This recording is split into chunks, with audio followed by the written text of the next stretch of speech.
what we've been looking at so far, of course, is the Impressionist group. And what I've tried to emphasise over the other lectures is the diversity of this group. Their focus, often it was landscape, sometimes it was the theory of art, sometimes it was interest in genre paintings. In fact, there was very little in many ways that held them together apart from two things. Firstly, that they all had been rejected by the major salon system and wanted to start a new type of art. So in many ways they had different ways of going about this, but this was the main thrust behind the movement. Now, it was very hard to keep a group like this together, and two of the people we're going to be looking at today were major players in consolidating the group. The first one whom we'll look at will be Degas, who you probably know already quite a lot about. He was instrumental in being more or less a networker in many ways. He set up, helped establish the first exhibition of the intransigeants, as they were called, the intransigents.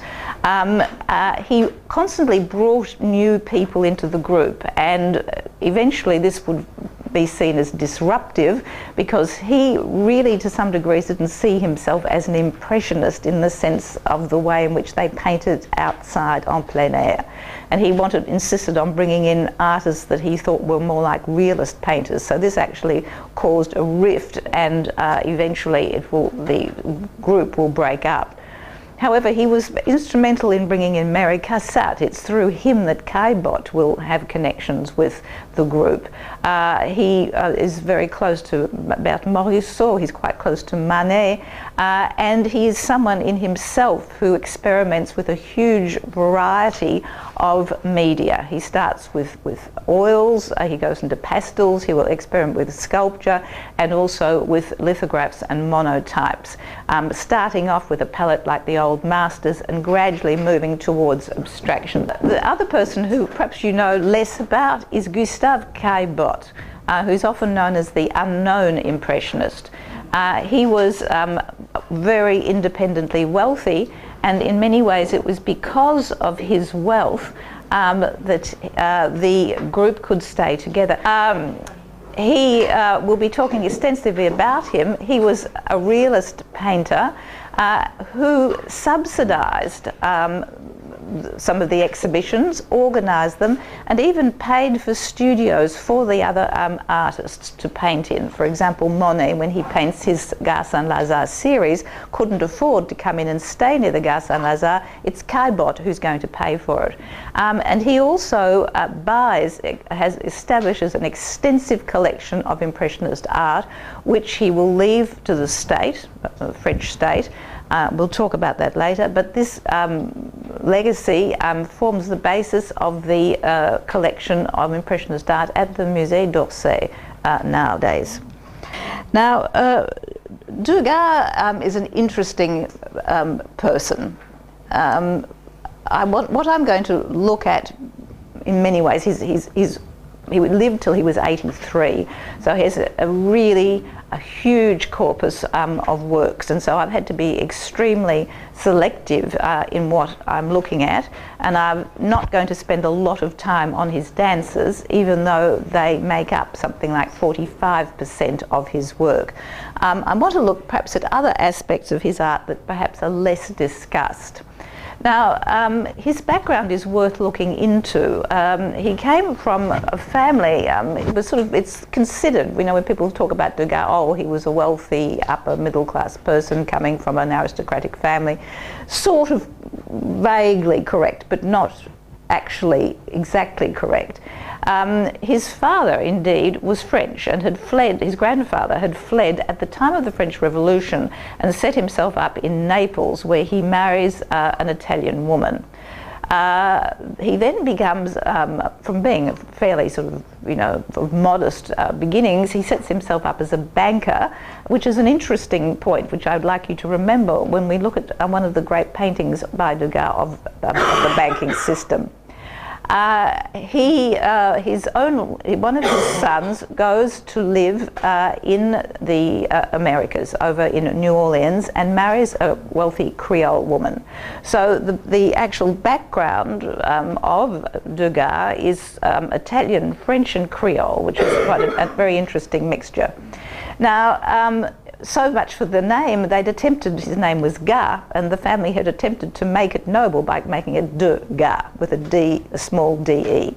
Degas himself actually then combines the two words, which is why you get the way it is written nowadays. He did come from an independently wealthy family, but his father died in 1873, and it was found that he had enormous debts. And in fact, Edgar Degas' brother René had also left an amazing legacy of debts when he left his blind wife and 6 children and ran off with somebody else. You know, there's always one in the family, all right? So Degas then suddenly found himself, after having sort of felt that, you know, he sort of saw himself as an aesthete, someone who really didn't need to be in the marketplace, who could work independently. He suddenly found himself basically on the same level as poor Renoir and Monet, scrabbling for something to eat, and he had to sell his collection of paintings. Now, he was eventually one of the most successful impressionists, if you'd call them that, insofar as he sold a huge number of paintings and was relatively wealthy at the end of his life. But I need to actually look at, you know, is he an impressionist? What does impressionist mean? If an impressionist means someone who exhibited in the majority of the impressionist exhibitions, he certainly is. He exhibited in 7 of them. The other one he didn't, mainly because his waspish personality and difficult wit virtually alienated everyone, in particular Caillebotte, Pissarro, who also he alienated because of his anti-Semitic leanings. So he networked with this group of people and was therefore painting under the influence of the same influences they were, in particular that of Japanese prints. And you'll see that this is something that we seem to be coming back to time and time again. This use of, once they abandon perspective, how do you get depth in a painting? You do it by sort of layering things on top of each other. He's very much not interested in plein air painting. In fact, he actually says on certain occasions, there is no one less spontaneous than I. I admire the great masters. I work carefully and deliberately, and this idea of the transitory nature of and sitting in front of a motif in the sun is not for me. So he is going to be basically a figure painter. He's going to paint mainly women, which is something which is quite interesting, seeing it from a masculine point of view. But he is going to be really the painter of the vision, the observation of a bourgeois male looking at the class intersections of Parisian society. So he's going to be fascinated by basically the working class women and their interaction, which is a commercial interaction, whether it be sexual favours or other, with the upper class or the extremely upwardly mobile bourgeois men. So it's sort of this, he's attempting, it's very interesting art in many ways from that point of view, in that he's sort of looking at the fault line in many ways of where sort of vice turns into virtue, you know, clean, dirty. He was very preoccupied with these aspects. Now, in the first part of his life, he paints very much, as I said, he's a great admirer of the old masters, and he has this in common with Manet. And as you can see, this portrait of the Ballerinas family in 1858, it's very much a traditional portrait. Now, the lady you have here is his aunt, to whom he was quite close. He was close to older members of the family, mainly because his mother had died and he was orphaned at the age of 13. She was a beautiful sort of half Italian, half French woman whom her father wanted to marry well, and she was finally married off at the great old age of 28 to this particular character, Ballerinas, who was a sort of a bit of a dilettante, not a particularly sympathetic character. In actual fact, Laura used to write long letters to Degas explaining her dislike of her husband and her violence, and sort of saying, look, if only he had a decent occupation, he wouldn't be so boring to himself and to others, and sort of scenes like this. So Degas is clearly aware of the tensions within this so-called family portrait.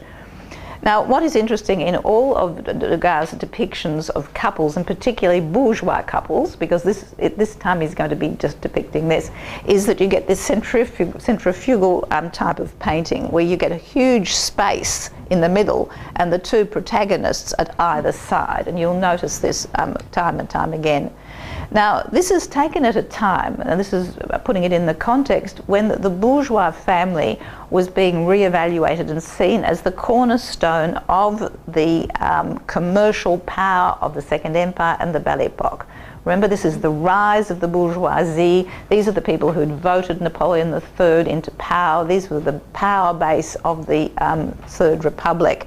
And also within this essential block, this family block, there were these constraints on women. Remember, we've spoken about this in the previous series. Women were sort of these angelic angels of the hearth, only maternal, not sexual, confined very much to the private space of the home, right? The public space outside was where men made their money. They came back to the sort of serene innocence, charm, and total triviality of a wife who had had very little education and very little experience of the world.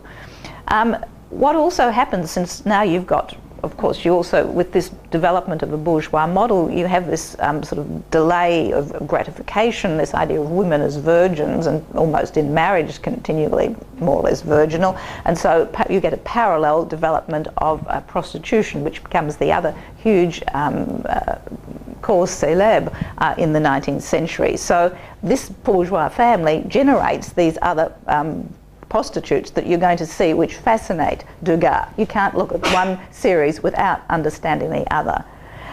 Since the woman's role was essentially to bring up children, you get a new model of child rearing. They have very few children and they are controlled, and the new form of child rearing is withdrawal of affection and love and things like that to control them, so that they internalise bourgeois virtues, very different from the way in which the aristocracy before had behaved. So you get this picture of now a marriage which is a commercial transaction. This woman has been married to him virtually because the family wants the status of his family, and she brought the money in. All right, so there is a loveless marriage, and it is perfectly clear from the structure of the painting. So you have this woman, no one here looks at anyone else. You'll notice that the cold disdain on this woman's face is positively chilling, and she's looking straight over the head of the child out here. Now she is lined up with this child looking out here.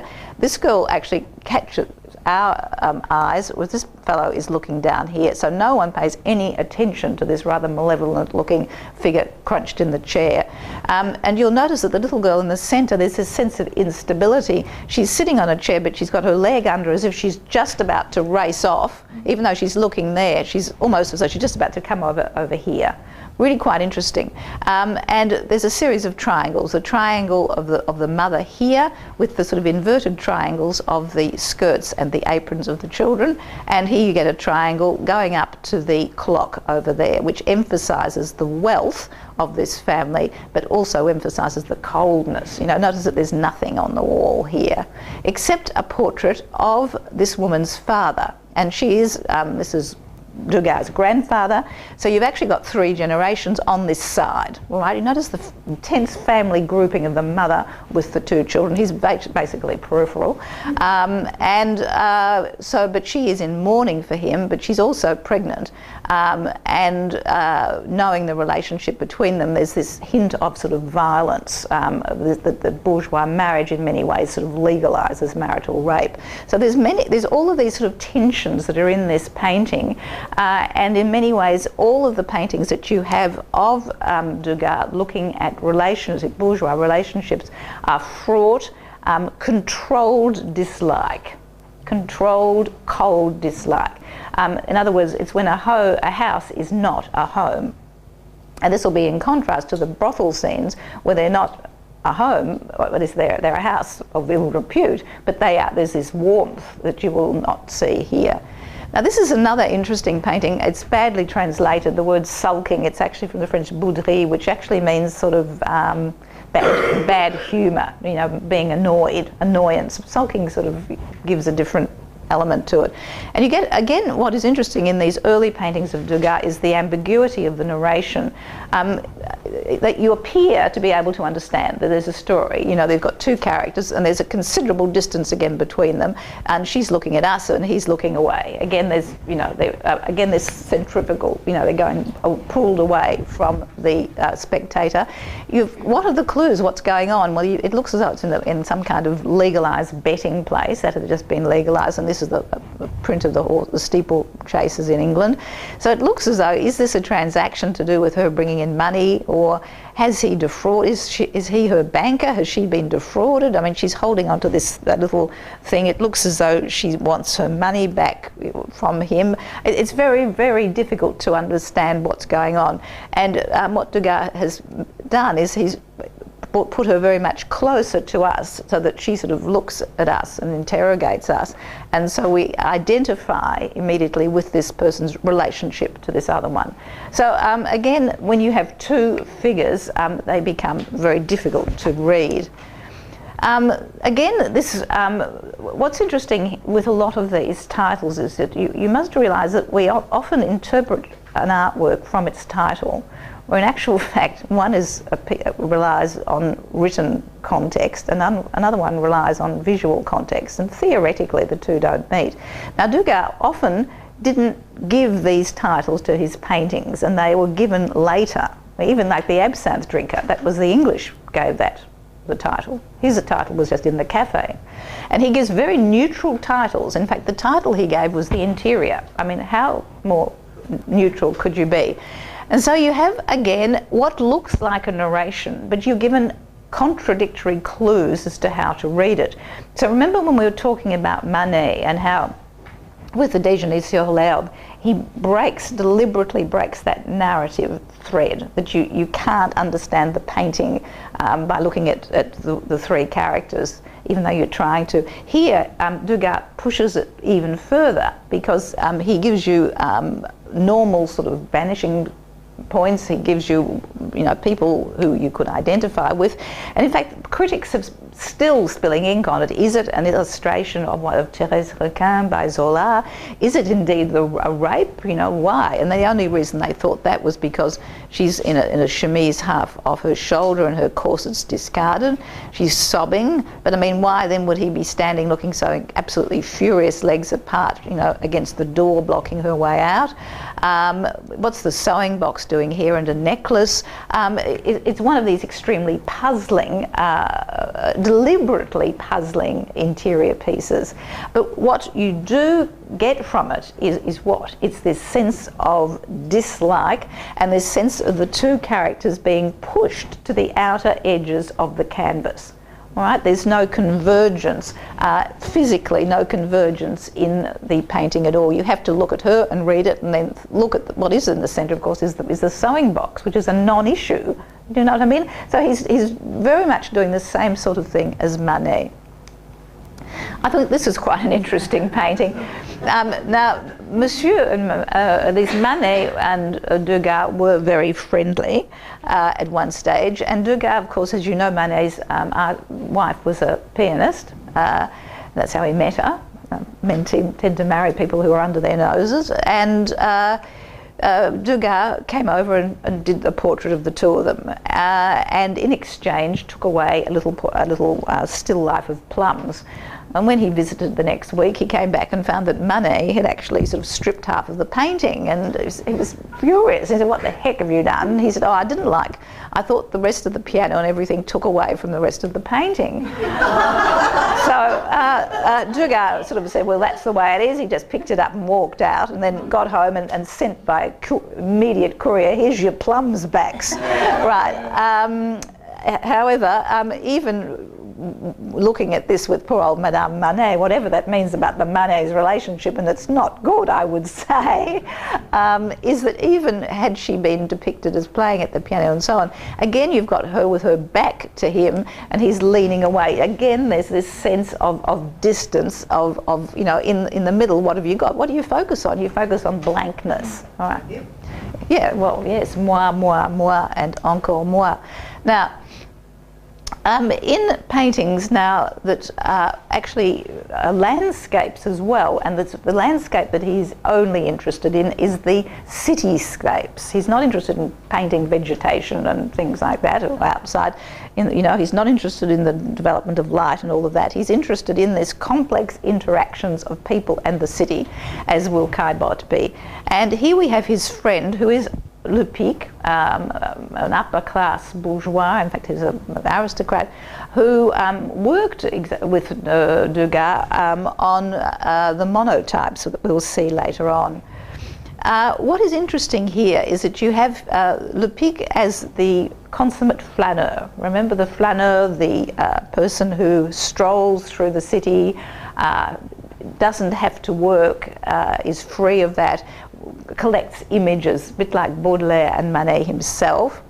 But here we have a very particular view of him. Here's this hugely blank space of the Place La Concorde, and right down in the corner you've got everybody stuck in the corner. Now this, first of all, of course, is related to Japanese prints. Remember, you have this strange sort of perspective, often with people going out of the picture frame, very much very unusual in relation to sort of traditional, you know, vanishing points and setting up of the traditional type of painting. But what is interesting here again is that no one seems to be looking at anyone else either. He's charging off out of the picture frame. His two little girls, and even the dog, who all look a bit alike, are looking over this way, and they're being looked at by someone who's only just coming into the picture frame. And you'll get this a lot in the monotypes, this strange sort of character who always has a sort of a walking stick. You don't know his identity. He doesn't seem to be a flâneur because he's not moving and he's stopped. The flâneur is someone who keeps moving straight away. But what you get here very clearly is this sense of alienation, which will be picked up and exploited very much by Caillebotte in his painting. See this enormous space and then this crowding down here. Now, Degas was very interested in several aspects of the city, and in particular the leisure activities of the upper bourgeoisie.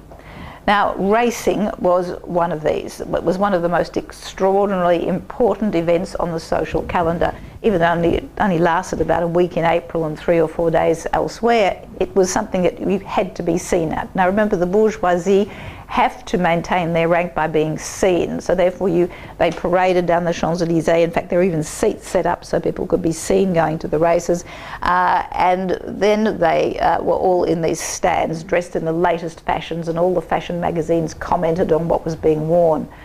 Now, racing as a passion had come across from England, particularly in the 1840s, because remember that a lot of the French aristocrats had fled to England at the time of the French Revolution. Often their children were born there and were brought up in this tradition of thoroughbred racing. And when they returned, and there were considerable colonies of British at the time at Rouen, Le Havre, and in Paris, and they brought back these traditions with them. And the French words talking about racing are basically all English. You know, you were un turfiste, and you wore a riding coat, a redingote, you know, riding goat. You were a jockey, you're a gentleman of Le Jockey Club, and so on. And it was the Comte d'Orsay who brings it back, and one of the great people who expands the passion for racing will be Napoleon III's half-brother, the Duc de Morny, all right, who founds and establishes, well, he doesn't found the Jockey Club, but he's one of the main movers in the Jockey Club. And we'll be talking about these men soon, because they will be the major patrons of the little dancers and the opera singers. patrons is a euphemism, I hope you realise. Now, what we have here, Degas was fascinated not just by the kind of so much the parading of the bourgeoisie, which he doesn't really show, it's by the relationship between rider and horse. And we are at a time when these jockeys often were gentlemen themselves, that they rode their own horses, and also that they haven't actually got the stirrups up high. That's much later development. What you have here is this vanishing point, like a funnel that goes down here, with these horses which are quietly walking, but you get the sense of movement because of the shadows. And again, this comes from Japanese art. And right down here, which is the focus, you get the focus down here, is this horse which is broken away. And you have the sense that it's going to destabilise the other horses and indeed the whole structure of the picture. And this was very interesting for Degas. He constantly painted, if you look at the hundreds of paintings that he has done of the racetrack at Longchamp, which is at the Bois de Boulogne and at Auteuil, you will notice that there is always a horse which is sort of attempting to establish its autonomy, and there's this fight between man and the jockey and the horse. But also what is interesting here, so you've got the horse which is broken away. You notice how he's half out of the picture frame, and so you get this sense of movement by the fact that he's half out there. You get the impression that he's dashing in, all right? Also, strange perspective, you know, the way the Japanese prints often look from above. Here you have a person here, you've got the carriage which is closer to us, and then you've got the other people who are sitting quite quietly. So you get the sense of depth via the interlacing of the picture plane. So he's developed his style from there. You'll notice also that he does depict modern Paris in the sense that we have a train, a steam train, tearing along in the background. All right, but he's made it look almost as though it's the horses, you know, huffing and puffing. By the time you get to the false start of 1872, you have simply foregrounded this struggle between the rider and the horse. And here the rider, you can see the way in which the stirrups are very low. The rider is pulling with all his weight back, but the horse is racing off regardless. And you'll notice actually here, Degas hadn't yet benefited from photography, which sort of showed that actually at all times a horse, I think, has one foot on the ground. This was developing. Meissonier was going to be working with this. Now, these gentlemen of the Jockey Club, then, who are portrayed in one of the major series by Degas, are going to also be prominent in his dancer scenes. Now, as I said, this is about 45% of his total output, right, for a man who's 83. So it was something that fascinated him. And what fascinated him was the different postures that the little girls could take. Where else are you going to see the female body contorted in these strange ways? He also became increasingly interested in the kind of commerce of the relationships between the sort of underbelly of the ballet, which is all froth and bubble and beauty on the top, but in actual fact that masks sordid sort of bodily transactions behind the scenes, prostitution in many ways, and also real grind and sweat for these little girls. So the sort of the antithesis between the sort of beautiful apparition and what goes on before. Now, these two paintings are different. Well, you'll say, oh, yes, of course, but you'll notice it's in the same place. When we talk about the opera, we're talking about the theatre at the Street Le Pelletier, before the Opera House, which you know now was built. It was the scene of an assassination, a near assassination of Napoleon III, and that's why he abandoned it and had the new Opera House built. And in fact, when you go and see the new Opera House, you see that he has a carriage entrance that goes upstairs so that he will not have to alight outside. He goes inside to part of the foyer and gets out in there. All right, so this is the old Foyer de la Danse, and he has pictured, again in this very sharp sort of up-tilted sort of angle, which you will see again in most of Caillebotte's paintings. The only man here is Perrault. Now, by the 1870s, French ballet had really fallen into decline. The French ballet in the 1830s, at the time of the Romantic movement, this was the time of the great stars. There were Italian, Grisi, Taglioni, the first to rise on her points. this was a time of the Romantic movement where all the characters, of course, were dead, like Giselle and Swan Lake, and so they had these diaphanous costumes, of course, for the first time. By the time you actually get to the 1870s, the ballet has fallen into disrepute, as I said, and it's become more athletic in many ways, less sort of inspiration from the choreography, and dominated by these gentlemen of the Jockey Club who come there to see their little protégés going through their paces. So this is the development of the tutu, in many ways, has a lot to do with the exhibition of these dancers' bodies. Now, Perrault was one of the great ballet dancers. He danced with Taglioni, with Grisi, and he'd actually done some choreography at St. Petersburg. So he forms a sort of main figure here. Here you get these interesting views of this girl scratching her back. You've got the little dog who's escaped from the mothers up there, the watering can. Very sort of interesting if you actually read into the details. Now, of all the thousands, hundreds of paintings of Degas about the ballet, I thought I'd choose these because of their angle. In particular, it shows, firstly, that Degas was allowed behind the scenes. He used to originally have to go home, and he made up little clay mannequins of his dancers, and then he'd have them in different poses. And eventually he convinced the ballet, the theatre, the opera people to allow him to stay there unobtrusively and watch and sketch, which he did. And he was a great mimic. In fact, when he had people over for dinner, he could actually go through all the pas de deux. He knew all the things. He could do the leaps. I mean, it was really quite fascinating. And later on, he will try photography to fix these positions of the little girls. Now, who were these little girls? They were called rats, les rats, because they started out at the age of 7 or 8, and you could hear them running along in the corridors behind the scenes. It sounded like rats. They didn't live there. They often came from the very, very poor areas of Paris. For example, Montmartre used to walk down to the centre, you know, 3/4 of an hour walk in the cold, desperately poor, hoping that they'll get a part, and their mothers actually promote them and push them into it, knowing that it is a form of prostitution in many ways. Now, no decent family would ever dream of having their daughter become a ballerina. By the 1870s, however, you actually do have some of the people who work in the orchestra allowing their daughters to become ballerinas. So what you have here are these gentlemen of the Jockey Club who had these particular lodges here, can you see, which are actually on the stage, and of course you can't see anything. I mean, all you can see is basically this. So, I mean, Degas is actually painting from the view of one of these gentlemen of the Jockey Club. Now, they had great power, these people. When Wagner wanted to put on one of his operas with a dance scene in the first act, he was told he could, you know, where he could put his opera, basically, because everybody knew that the little girls were taken up by their protectors during the first act. Ballets don't come on, or dance don't come on until the third act. What this German didn't understand. In the end, he was forced to abandon trying to put it on this particular opera and went back to Germany. Now, so here we have this sort of lineup, but interesting again, very much like the Japanese prints. And here we have this sort of rather solitary, slightly malevolent figure, these black figures in the wings.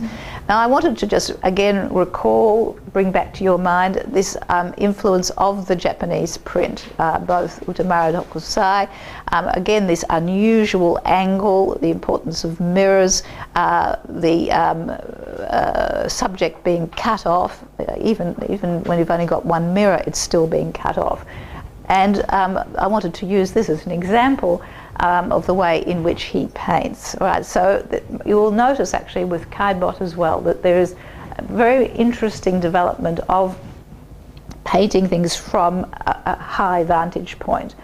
And there's a lot of psychologists who've looked at this and were saying that in many ways the 19th century was the age where people tried to control what was going on. They had this feeling that society and science and everything was really galloping along at such a point that they were no longer in control of their own environment or their own lives. And so this sense of being able to be above gave you a sense of control. And even the prison systems, for example, developed in this panoptic development. Pentridge, for example, has always had a tower in the middle, so at all times you could control and see what was going on. Napoleon III builds working class apartments with a control tower and so on. So it's not just the Japanese prints, it's something that actually you'll see very much when we get to Caillebotte's painting. But here you have this rather sinister fellow in the wings, all right? Now he would be the woman who he would probably carry this little ball of fluff off as a great prize. I mean, as you spent your money on having an expensive courtesan, it was very prestigious to have one of the star dancers as your protected person, so as to speak. Now, some of these little girls actually did marry out, and this is what was the great hope of their families. And so the mothers, as you can see here, actually connive and push their daughters into this first rank of prostitution, and she seems to have succeeded. There's this horrible, bestial, ghastly person here, but who cares, he's wealthy. For people who are existing on, say, 10 francs a week, even the little gifts of a 25-franc necklace is immense for these people. So Degas is not just painting the athletic poses, he's not just, you know, looking at them from a different angle, he's also documenting in some way this sort of rather shady interaction that you have between different classes, the commercial interactions relating to people's bodies. And again, I think this is a very good example behind the scenes. And here you have these sinister, almost spider-like characters, and the little body parts of the girls. They're not even whole ballerinas, the white sort of virginal little dancers, and then the dark trouser legs, who are waiting to grab them as they appear. Now, the Foyer de la Danse, which was behind the scenes, was sort of known far and wide for being a kind of mini brothel in many ways.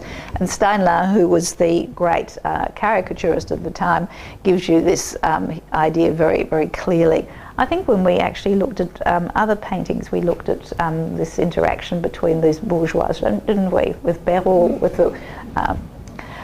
Now, the little dancer is something which is a great innovation for Degas. The original three-quarter life figure is of a 14-year-old dancer. And people look at her and say, well, she's ugly or she looks tired. Well, she would look tired. I mean, she'd been striving day and night, walking great distances, eating cold lunches to get where she had. She was made originally of hard wax, and then there was real hair was put on her, a real ribbon and a real tutu. So it was sort of a mixed kind of sculpture, which eventually was cast in bronze. And I think the one that's in the Musée d'Orsay is one of the later castings. Very interesting from the point of view of attitudes that Degas had. I'll have to keep going a bit faster, particularly in relation to physiognomy, which was a science at the time, Lavater, and phrenology. This idea that you could, and social Darwinism, right? The three things come together. Social Darwinism was taking up on Darwin's idea of origins of the species, the evolution and survival of the fittest. It meant that those that were at the bottom were supposed to be there. There was no point in giving people at the bottom ranks of society any help, because that's the way nature had intended it, because the better always rise. So no matter what you do to these disfavoured people, you know, education, whatever it is, it's just a waste of time, because they are, you know, they have this hereditary fault in many ways. And you could see this was visible then. People thought you could actually measure people's faces and their cranium and could see what they were like inside, the level of intelligence and so on. This was phrenology. You know, you used to put something on your head, you'd measure the bumps. You know, if your brain was good at mathematics, you had a bump in your brain which gave a bump in the skull. You would have heard of having the bump of mathematics and things like that.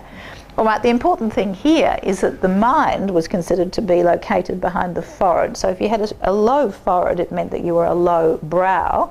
It meant that you had no great intelligence and that you belonged to this subspecies, which were prostitutes. By the way, you were born a prostitute, not become a prostitute. They were a sort of a troglodyte subgroup in evolution.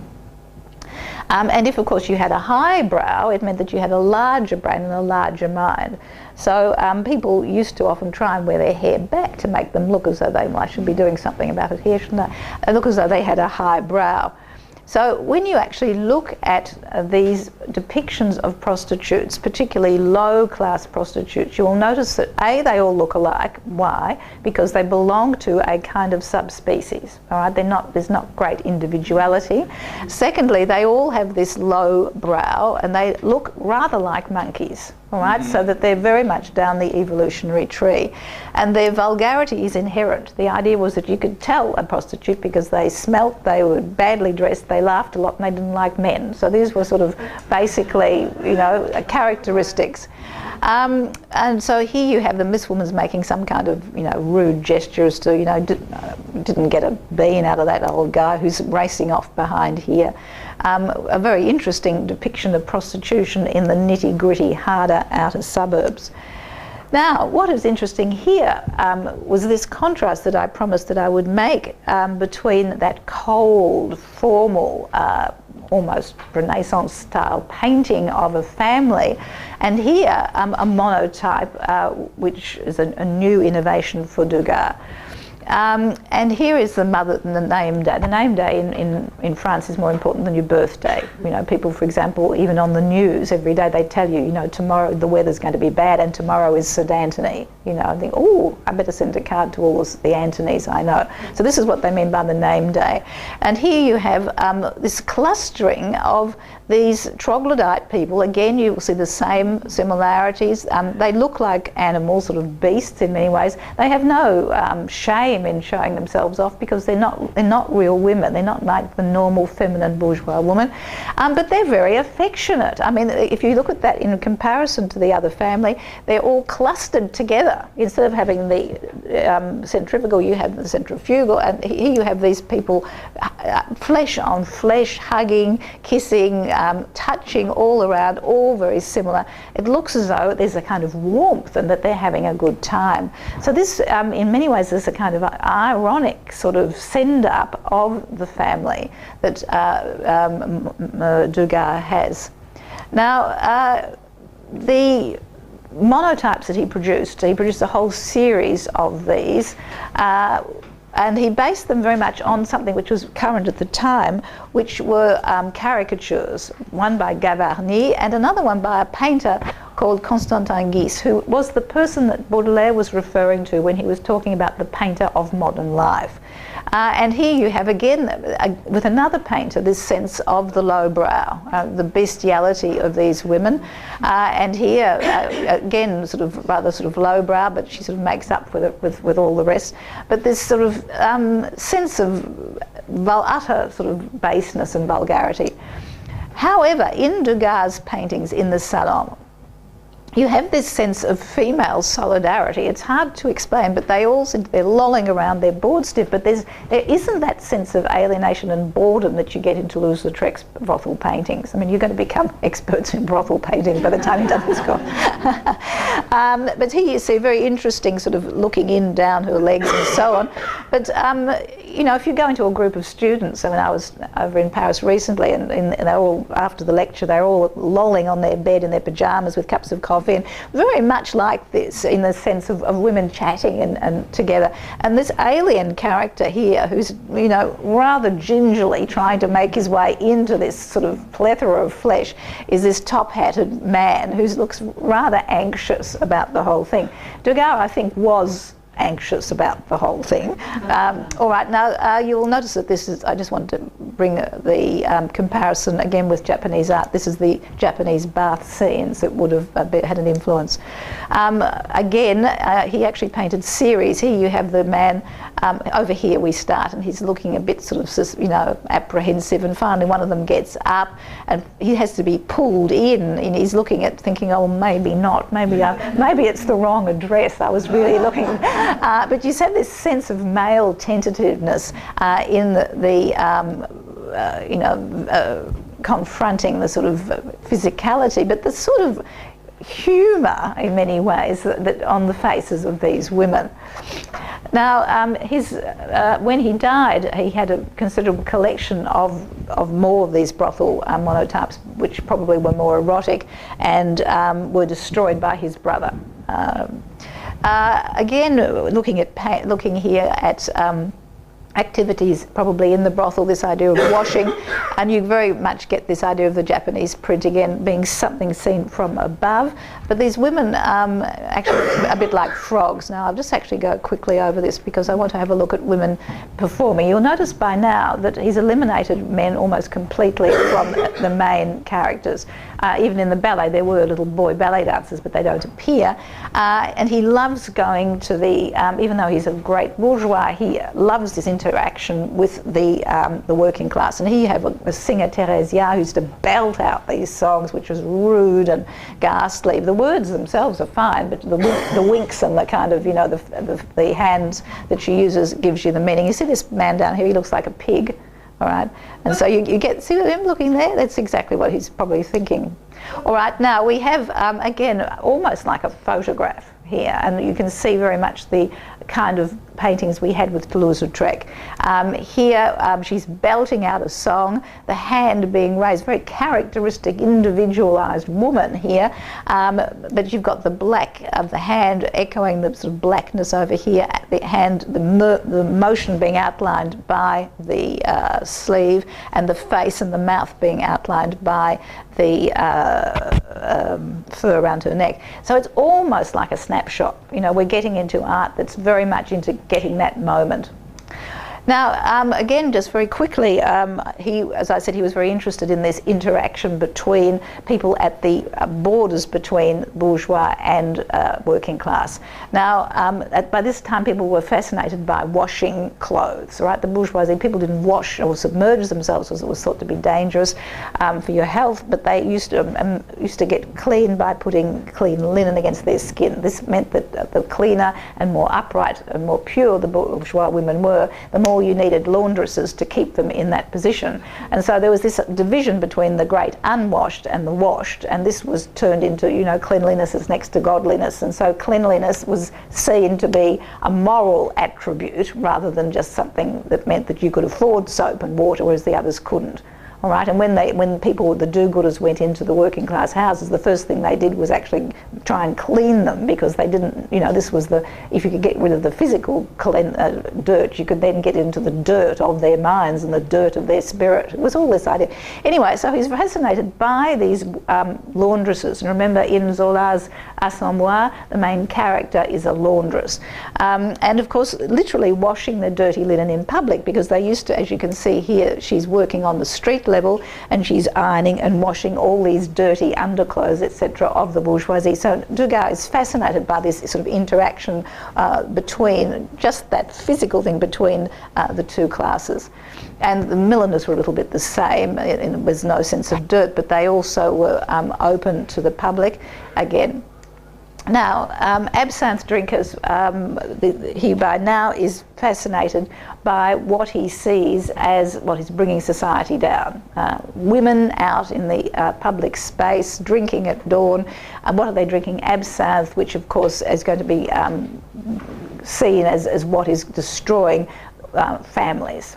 And of course, not just once you destroy families, you then destroy the fabric of French society. So absinthe is blamed for the impending disasters of a French army trying to face up to the Germans.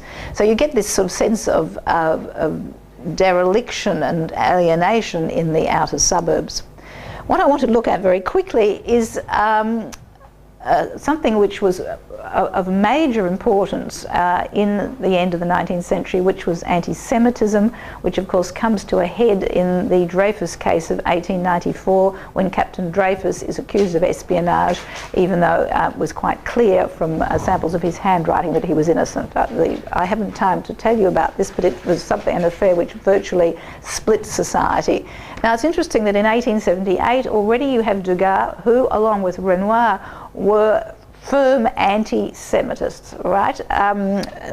Renoir wouldn't paint or exhibit any longer with Pissarro because he said, I don't want to be with that Israelite. Even Pissarro, of all people, who was trying to keep the peace with everyone. Here you have a painting of people at the stock exchange, and this is actually a painting or a portrait of a banker called, I think it's Ernest May, who is given characteristic, almost caricaturized features of the Jew at the time. The large nose, the sort of hanging sort of eyes, bulbous lips, and he is seen with, he's all ears. You'll notice the emphasis on his ear, because this other fellow is whispering to him, you know, whispering the deals. And there was this sense of the sort of brotherhood or the network of the Jews, bankers who would bring down society. You know, the Jews, they're going to, through their networks, they will destroy us. Now, this was 1878. Now, what is quite interesting is that one of Degas' greatest friends was Ludovic Halévy, who was the librettist of all of some of Offenbach's operas, you know, La Belle Hélène and La Vie Parisienne. And he had been a friend of Degas for 50 years. They'd been to school together. Degas used to have dinner with him twice a week. His son Daniel used to think of Degas as an uncle. And here's a painting of him in the wings. Now, he was a bit puzzled, Halévy, and saying, look, I look a bit solitary and black there, but all the same, it didn't matter so much. But by the time we get to 1883, Halévy has actually written a book about little girls in the ballet who turned to prostitutes called The Cardinal Family. And Degas illustrates them. And Halévy is so incensed by the way in which Halévy is portrayed that he doesn't publish the lithographs with them. And you can see by now that he now has characteristic Jewish features, even though he didn't. His photos of him. And he's seen as sort of conniving in the back of the opera with the selling of the little girls. This is the mother who sells off her daughters. So it's an extremely anti-Semitic thing. And also this is Halévy, a painting that Degas does of him, 6 of his friends. This is Halévy up here, and you'll notice that all of the friends literally have their backs turned to him. Well, at the time of the Dreyfus affair, Degas finally breaks completely with Halévy, his friend for 50 years, and will never see him again. He goes to his funeral, and it's an extraordinary sort of break. Degas obviously had this great extreme sort of status anxiety by this stage, and anti-Semitism quite possibly was one element of maintaining his rank where everything else was crumbling around him. He wouldn't even have models if he thought they were Jewish, and he ended up writing for the anti-Semitic papers and putting himself in league with people whom he had despised before. It was a really very strange thing. Anyhow, he lived until he was 83. His eyesight by then had almost completely gone.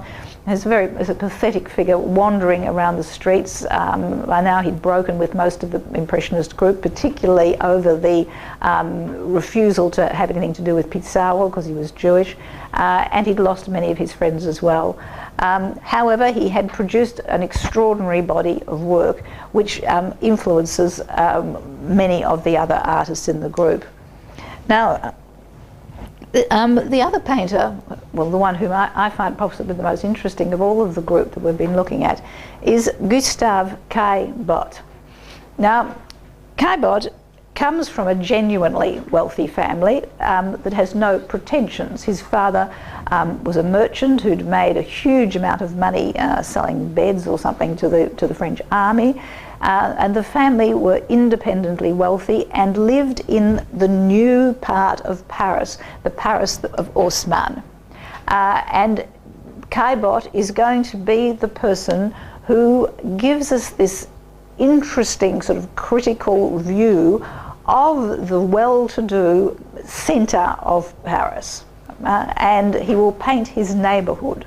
And what he gives us is, if you had controlled dislike in many of Degas' paintings, with Caillebotte you've got this sense of controlled, not exactly melancholy, but controlled feeling of that something's not quite right, that one must stick to the rituals of the bourgeoisie, one must remain with one's class, even though it gives you a sense of alienation. Now, he, very much, one of his friends here, is seen as a flâneur. All right, he's a wealthy family. They live on the Rue Miromani, very close to where some of the friends of Proust will have their salon. But he's different, very different from the Proust group, all right, who are this brilliant sort of artistic elite. Here you have these sober people who have based their fortune on hard work and respect for their class and just getting on with things. So even though you see him as a dandied figure, or his friend as a dandied figure, it's always in a very sort of restrained way. Now, as I said, he is the painter of this new Paris. Remember, we had with Napoleon III creating these majestic boulevards in the centre, pushing the working class to the outer side. Now, he will live in this area here, now the Parc Monceau, and in this it's the 8th onto the 9th. And in fact, this is the part of Paris that he will paint. All right, he paints a few blocks away from his house. He paints his class, he paints his caste. And here he is the Rue Miro. He lives actually there. He lives just over there. Here is the Parc Monceau, and here is the Gare Saint-Lazare. Now, the Gare Saint-Lazare, of course, was the great innovation of the Second Empire, this cathedral of glass, and it handled about 40% of all rail traffic coming into Paris. Now, the great painter of that is, of course, Monet. Monet, who by now is living at Verneuil, hasn't got the money to actually come and stay in Paris, so Caillebotte pays for his apartment and pays for his studio so that he can do these great paintings. Now, nearby, and you can still go there and it looks exactly the same, are one of these starburst kind of intersections which were typical of the new Paris. Remember these streets that had streets going out from it, so that you could engage the traffic very easily. And here we have the caste or the class of Caillebotte. The gentleman here is sort of a bit of a dandy, beautifully dressed, but the emphasis here is less on the figures than on the city itself. And I think we've looked at this painting already. The figures are dominated and dwarfed by the buildings. I mean, the subject of the painting basically is this sort of aggressive nature of the thrust of the new lines of buildings by Haussmann, and also the sort of slightly alienating rain and slipperiness, slightly dangerous terrain. This man here is sort of in a no man's land. These people are going to be bumped into by this person here. They look almost a little bit like clones, all under the same sorts of umbrellas. And it's also a reference to the fact that people are now buying their things at these big department stores. So this is the Paris of Caillebotte. Yes. All right, now this is one of the important paintings of the time which we looked at before, which is the Europe Bridge, which is just behind the Gare Saint-Lazare. All right, so you go from the where you saw Paris on a rainy day, down across this bridge and down, and the Gare Saint-Lazare is just over there. So it's all within about 100 yards, and we'll see it when we go to Paris. Now, what is important here is again the new Paris. All right, the lines that open up the city of light, the new buildings, no little winding streets. This sense of dynamism, which is given by the dog coming in, these people coming towards us, the lines going towards a vanishing point here, here, here, and here. So you really get this sense of thrust, and the whole plane seems to come up towards us. You also get these two different types of people. This is the flâneur, but this is the worker who is really doing nothing but just looking. All right, so you get the dynamic observer, who is the class of Caillebotte, and the vegetative observer, who is the working class man who is integrated into the steel and the smoke. That's his role. He's not moving away from it. All right, so very much the two types of denizens of this new Paris. And here we have another painting of this. Now, there's a lot. Caillebotte paints men. Particularly, there's very, very few women in his paintings, and I can tell you there's a huge number of websites that are now looking at, as to whether he was sort of homosexual or not.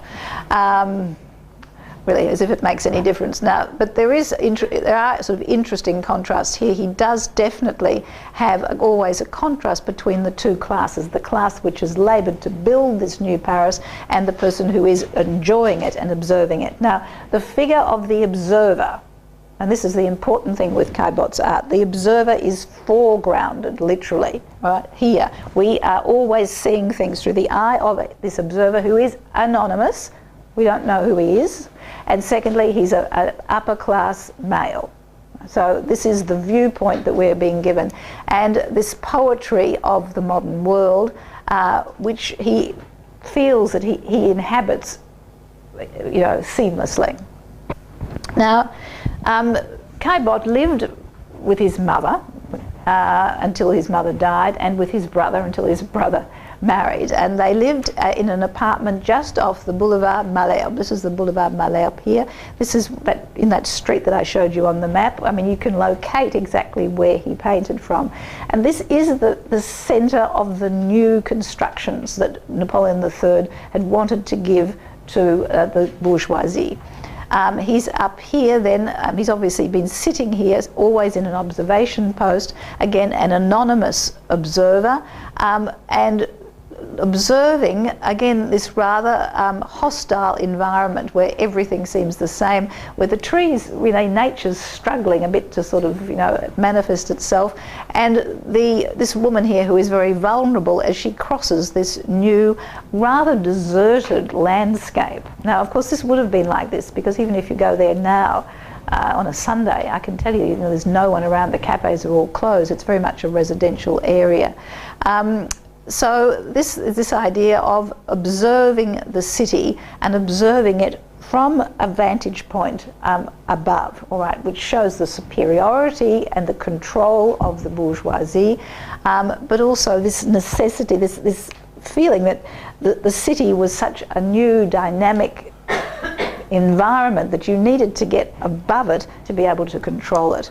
And you will see this in the majority of his paintings of Paris. Now, when you had, remember with Pizarro, remember we had, again, he was above trying to get a look at it, but this makes you feel slightly seasick. You're probably over here, and you're obviously here leaning out, and you feel as though you're going to fall into this space. This space is pulling you along. And this, of course, would be from his balcony looking out at the other side of the Boulevard Haussmann. Now, this is even more precise, all right? You now have a vantage point where the people who live in this city are reduced to little dots.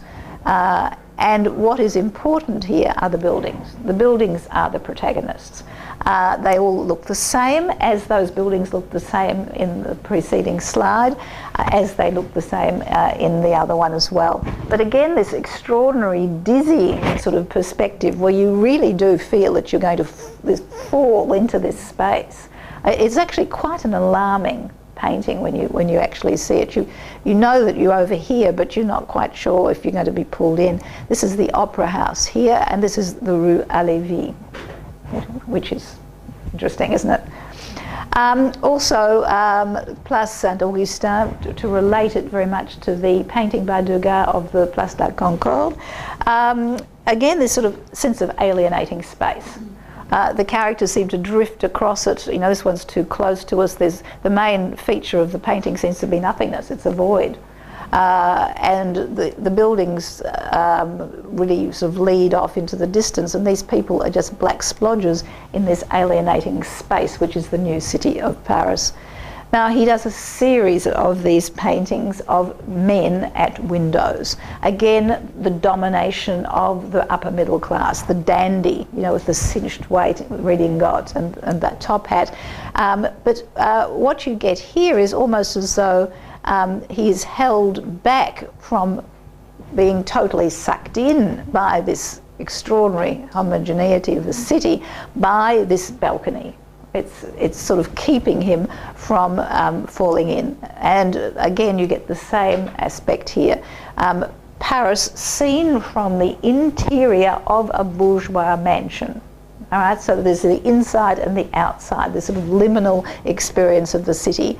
But this, of course, does also relate very much to the kind of Japanese prints that you would be used to. But again, you see this emphasis on the homogeneity of the buildings and the decorativeness of the wrought iron. To emphasise even more this dizzying kind of perspective, are these round points. This is a point where you get it from across the traffic, and you can just actually outside St Augustin, we'll actually go and stand on it. It's a traffic refuge, so you don't get knocked over, but it looks almost surrealistic. A dream. It's very much like de Chirico's paintings, where you've got these the lampposts are a bit like the people. If you notice, people have become like the city. In other words, the city has such power over you that you are a robot. You are dominated by the ideals and the structures of the city. And indeed, that's what the Haussmannian city was. It was to structure you, so you knew where you were, and you knew your rights, and you knew what you should do as a citizen. But here, the desert-like nature and the fact that it's just this particular round point. I mean, what you could have painted people in carriages, no, but it's this geometric coldness that he emphasises. And the same thing here with the trees. The trees had to always be at the same distance. They had to have the same ironwork around them. So it's a sort of a reference to this alienating homogeneity of the city. Another one of people on a balcony and more. I wanted to actually show you this one because, of course, there were the way in which the city was constructed by Haussmann was very, very strict. Trees were only allowed to grow up to the second floor. Nature knew who was boss. You know, once a leaf went over the second floor, chop. So all of these buildings are the same. They're all 5 stories. You could only have a balcony on the second and the fifth. The trees only up to the second. So these people here are in a very, very structured environment, and they're leaning over into it, but only just so far. All right, this barrier is the barrier between the intimate world of the bourgeoisie and the city. Now, I wanted to show you this in particular because Munch comes to Paris in the 80s and 90s, and it's not sure whether he's actually met Caillebotte or not, but he will paint a very, very similar, well, not a painting, it looks more like a pastel environment. It's not the same street. It looks as though it could be, doesn't it? This is simply because the city was so alike. The streets that Haussmann set up were so similar. One could be another. So you really do get this sort of sense of anomie or alienation of the black top-hatted anonymous character in this city, which is a series of repetitions of blocks of buildings, all directed from on high by Napoleon III. By now you're getting to 1890s, but they're still building in the style of Napoleon III. Now, Caillebotte gives us a few glimpses of the working class, and they're always seen as the opposite of the dynamic flâneur or the bourgeoisie. Again, you have this extraordinary vanishing point. You will notice, I think you would have noticed that in all of these paintings, this sort of, you feel you're being pulled along the street.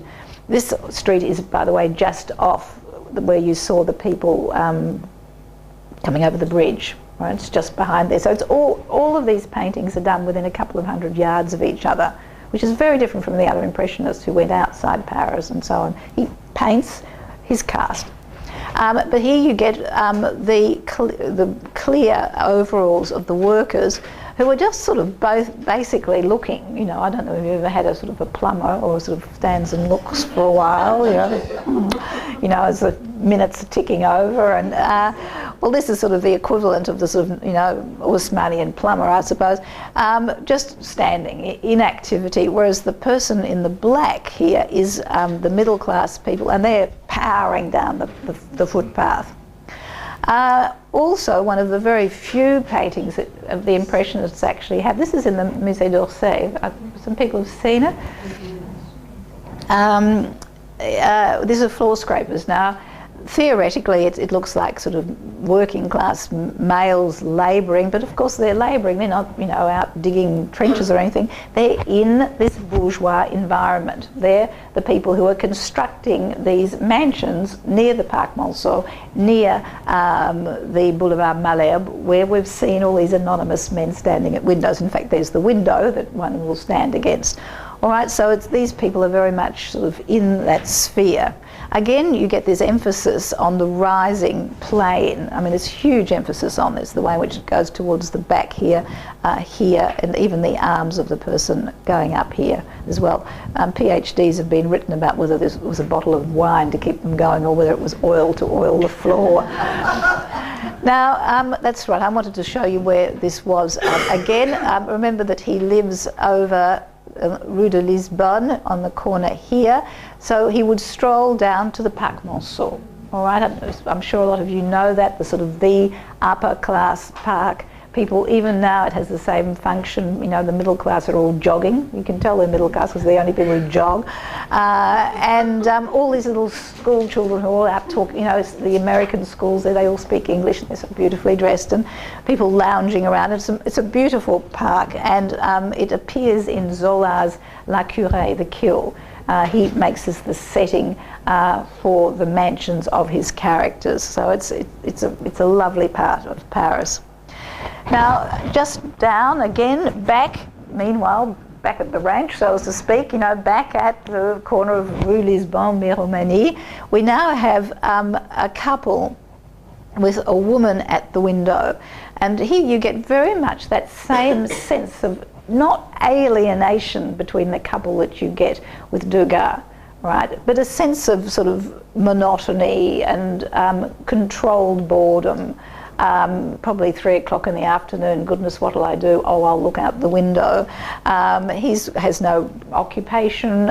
He's reading, you know, what's going on, perhaps what the Flaneur has written in the paper, and he's sitting in that seat that we saw that the observer had just vacated to go and have a look. So again, this emphasis on observing Paris, but observing it through a window from the safety of the bourgeois haven. But you will notice that this is a woman, and so she has the window closed. You notice that the others were all open, or they were leaning into that dangerous public space. Well, she's pulled right back, and she's surrounded by these fluffy feminine curtains. But what's quite interesting is that she's looking at this fellow at the other window over there. So you just never know, do you? You can't trust them at all. You should keep them right away from windows. So this woman really is a sort of, she's the female observer, but you have the impression that she's very much, rather than looking out, she's actually involved in her own thoughts. Now, Caillebotte painted his own environment, his own upper class environment. He wasn't interested in picturesque going out and looking what the poor were doing, or he wasn't interested in painting people at the theatre. The trendy bourgeois who are out there for show. It's the sober, well-heeled people who've got where they have because they've worked hard, almost sort of a Protestant sort of ethic. And here you have the environment, having lunch, and his mum, whom he lives with most of his life, and the butler, and the dark, sort of gloomy, slightly melancholy restraint that you get of all of this, but a very interesting way into the painting. We come in over the dinner plate, great emphasis on the quality of the crystal, but the distance between the figures. I mean, he's tucking into his food, which is a bit rude. His mother hasn't even been served. The reserve between the servant and the master. Servants were supposed to be seen but not heard, and in these new mansions that were being constructed, there were actually 2 sets of staircases, so that the servants went up a separate stair, and you wouldn't have to meet them coming down your main staircase, because of course the working class were dirty, and they were alcoholic, and they were infectious. So it was this division. So, and this is very much this idea of the sort of the distance of the waiter. Again, painting of Caillebotte. Now, Caillebotte was a very interesting man insofar as he wasn't just a painter. He exhibited, and in fact, as I said, bankrolled a lot of the Impressionist exhibitions. And when the others had withdrawn, I think it was in the 5th exhibition, when Renoir, of course, had gone for good, Morisot was having a baby, that didn't look as though there were many people there, he put in a huge number of his own paintings to sort of to make sure there was enough on display. He wasn't given great critical acclaim at the time of his life at all. People made comments such as if only he could draw, he'd do it better, and all this sort of business. but we'll talk about his legacy in a minute. However, he paints this, his mother, probably working on a design that he made himself. He was a textile designer.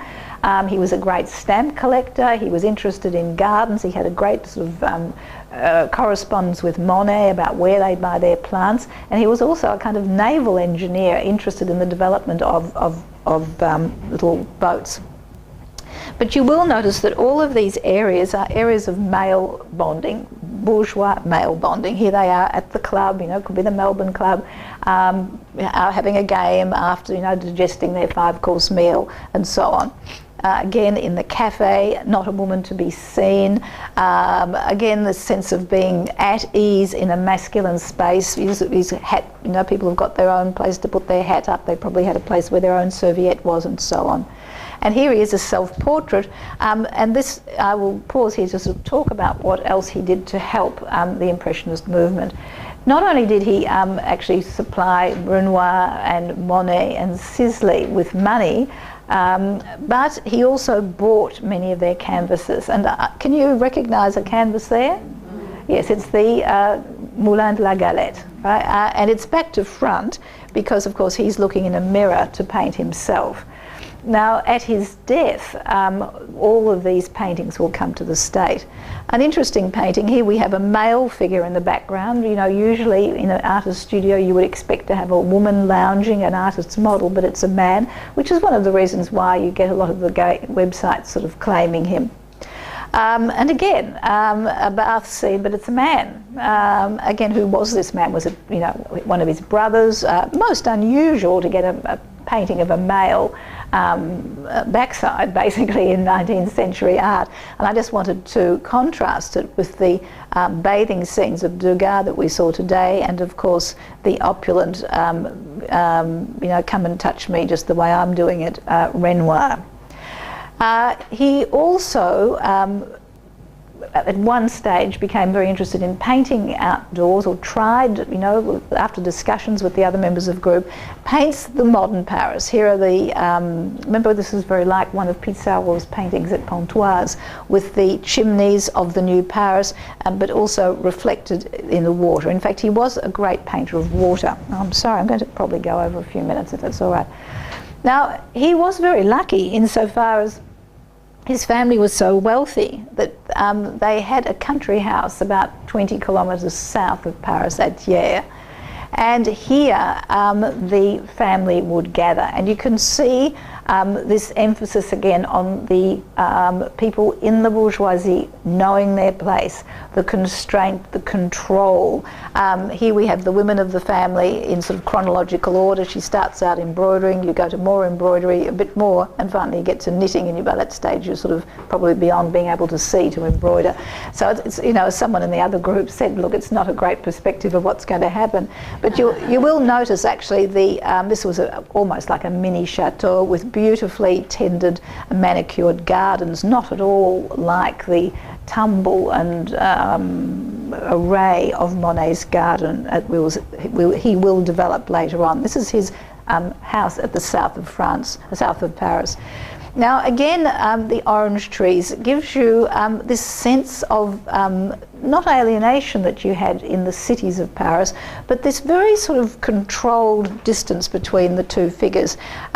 She is actually she's actually in this purple part, you will notice, and he's in a white part. So there's a distance created by the two colours, totally absorbed in reading a newspaper. This is obviously a mainstream male activity, as we can see, either looking out windows or reading newspapers, and she's actually either knitting or tending the orange trees, but you feel that there isn't an awful lot of contact or empathy between them. Have the dog lounging out here, emphasis on the controlled nature of the garden and the estate, and even the fact of having orange trees relates rather back to the sort of, you know, the orangerie of the 17th century castles, you know, like Versailles and so on. This is the kitchen garden. Again, if you compare it to Monet's garden, this is a very controlled structure with vanishing points going off into the distance. At the end of his life, he falls out with Degas, as did everybody, basically, over the Dreyfus affair, but also Degas insisting on bringing into the Impressionist exhibitions people who clearly weren't Impressionists, who were realists. Raffaelli is one of them. And in the end, Caillebotte's had enough. He retires at the time of the marriage of his brother, and with his own private fortune buys a house at Petit Gennevilliers, which is near Asnières and Argenteuil, up to the north of Paris, and tends his rose garden. And this is the time when he'll actually interact with Monet. Now, Giverny is not very far away from this part, so they actually would go up river on the river and actually speak to each other. Where did you get your plants, and so on. Now, the woman here is evidently a companion whom he kept almost secret until the last years of his life, and he actually bequeathed this property to her. She's painted once by Renoir, and in fact I had a rather nasty, sort of a horrible painting of Madame Renoir, but I controlled myself and didn't actually show it to you, you know, for being impartial, as I always am. Now, the last two things I want to look at are his interest in water, and because he's very much a gentleman of the time. Remember, we talked about this Anglo-mania, this interest in horse racing, but the other thing, of course, that the British were very interested in was boating, and le yachting. Le yachting becomes an important aristocratic or upper bourgeois pastime. And Caillebotte is an expert in building of skiffs. He's always out racing in them. And here he actually has a friend of his who doesn't want to be seen as an amateur like these people are. Well, he doesn't want to be seen as a real boatsman. He's still got his top hat on. And he's obviously not very good at it. You can see that he's actually pulling them unequally, which is why he's looking so anxiously out to the side, because he's probably going round in circles. I've done that. Now here we have more men over here, so it's again very much a masculine world, but he's fascinated by the river, very much the way Monet was, of course, in the last part of his life. And depicts this very much in the Impressionist style, with the very apparent brush strokes. So you've almost got two styles. You've almost got the very realistic style, and it's almost like a camera shot where you actually loom right up on top of him, and then you get the Impressionist style at the back. And of course, as he moves forward, he's actually virtually going to knock you out of the boat. So you get these sort of strange perspectives in the paintings of Caillebotte. Oh, that's why I was just showing you where this place was down there. Now again, more oarsmen rowing. Now, this is one of the great topics that he has. There's quite a number of canvases, but again, from a very interesting point of view. This fellow's very close to us, and you get this sense of strength and masculine strength, you know, as opposed to people sitting in boats. I mean, this is Morisot, you know, no one's rowing at all, they're chatting. Renoir, of course, has the emphasis on, you know, male, female, going out and having a good time and flirting, and no one's doing too much rowing here. Whereas all of Caillebotte's emphasis is, you can actually identify the type of boat, the kind of stroke that they're using, and they are always these sort of rather anonymous figures, you know, just the way you had the man watching from a cast iron balcony. Here you have the man in the skiff.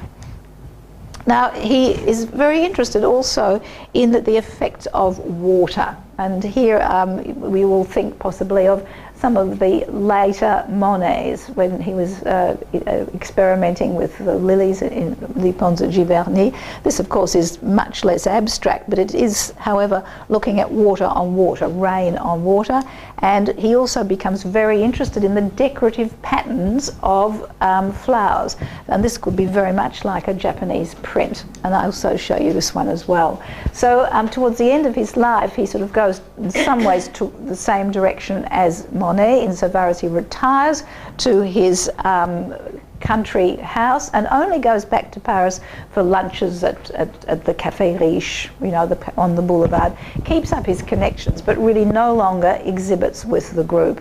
And this is the sort of last of these paintings that I want to show you, which is in the countryside, but again, we have a male bourgeois figure. Right? And he's more or less the country equivalent of the urban flâneur. Here he is. You don't get the little shacks or the picturesque country gardens that you would expect. They're actually nice bourgeois mansions, a bit new rich. All right, this would have been at the time a bit the equivalent in the country of what you got in the centre of Paris around the Parc Monceau. And we have this fellow completely dressed up, you know, in his hat, and you know, he's not at all relaxed. He's the flâneur, but in the countryside, with the prestigious type of animal, which is the poodle. Now, by this stage, Caillebotte has amassed a very large collection of paintings, and he will die prematurely of pulmonary congestion, which I presume is... Cardiac failure. Oh, is it? Yes. Oh, I thought it was pneumonia, so thank you very much. I don't know what I'm going to do without this gentleman. A cardiac failure at 46, which is very young. But in this last painting that you have, I think he has a very interesting face. Again, very much like that first portrait that we had of him. You have... Sorry? Sorry, you're just thinking he's very cute. Yeah, I'm with you. It's very introspective, slightly melancholy, but terribly restrained. Someone who right to the last has acted appropriately as his mother would have wanted him to act, and never allowed whatever turmoils or whatever was going on under this strict bourgeois exterior to erupt. Now, when he dies, he didn't want this collection to be dispersed. Now, this was the first major collection that people had had in France of the Impressionists. And he bought them not just to support his friends, because he could do that by giving them money. He had actually bought them because he really liked these paintings. He really thought they were significant paintings, and he didn't want them to be dispersed. So he said, I want them all to be exhibited at I'll give them to the state, but they have to be hung together at the Luxembourg Gardens. Well, the French state said, well, you know, sorry, we've got much prettier pictures, you know, to hang, and they refused it. The executor of the will was Renoir, and Renoir insisted, and they were knocked back a second time. On the third time, this sounds like a nursery rhyme, doesn't it? On the third time, part of them were accepted. And they then went from the Luxembourg collection to the Louvre, and then when the Musée d'Orsay was opened in the 70s, would that be right? 80s, early 80s. The collection that you have there is based on the collection of Caillebotte. And there aren't very many of his paintings there either. The others were sold off, and in fact when I was researching this particular lecture, I was amazed at the number of Caillebottes that are actually in private collections, again in America. Very interesting. So Caillebotte then really was important for many, many reasons, and he's only really from the 1970s. There was a major sort of retrospective of his work, again put on by the Americans, and more interest has been generated in his work. It's a little bit the way Cassatt is now being looked at Morisot, whom everyone now has heard of, but something like, say, 20 years ago, people hadn't. People are now looking at this other face of Impressionism, that of the bourgeois who knew his rank, and that really is what he had in common with Degas, this bourgeois male view of Paris. And just the last slide, having looked at Paris and Impressionism, what really in many ways epitomizes this era? And for me, it's this particular painting by someone who wasn't even really an Impressionist, Manet. For me, it epitomizes the elegance, the restraint, the knowledge of one's place in society, the extraordinary sort of the distance that one keeps by politeness. And in many ways, this is what people criticise about the French. They think they're cold, they think they're distant, where in actual fact, it is what is really very attractive about them. This sense, when you actually understand their interactional mode, it is extremely easy. There's great respect for the other person and the other person's space. So long as you do know the code that you have to go into, you're right. It's not like an Australian code where you sort of you say what you like, you smile, you do anything. You don't make things up in France. you have certain interactions, and once you respect that, it is extremely easy. And in many ways, the kind of the chic which epitomizes the Parisienne at the end of the 19th century, I think, is seen in this particular painting. So thank you very much.